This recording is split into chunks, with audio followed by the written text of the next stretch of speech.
Pensez-vous qu'un journaliste peut ou doit tout dire de ce qu'il sait, de ce qu'il entend, de ce qu'il voit? Ma théorie, elle est justement, il y en a deux. Il y a celui qui commente, quand on voit, vous savez, certains de nos confrères charmants, avec ou sans perruque, qui disent... c'est pour qui ça pour personne, qui disent le fait exact, sans rien prendre position, et on ne voit même pas qu'ils sont émus devant 30 cadavres. C'est une faculté. Moi, j'ai été élevé différemment, je participe, et je pense qu'un journaliste est un homme, un citoyen, avant toute chose, et il peut montrer son sentiment, il peut pleurer s'il a envie de pleurer.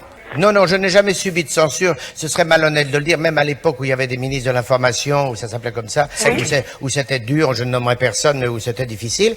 J'ai pas connu la vraie censure, parce que la censure, on se la fait soi-même. C'est-à-dire qu'il y a des gens qui sont courageux, d'autres qui ne le sont pas. Mais disons que moi, il y a des choses, j'essaye de ne pas dire quoi que ce soit sur une vie privée, si je peux, mais parfois ça m'échappe. Si on a envie de dire qu'on a vu un flic con, faut lui dire.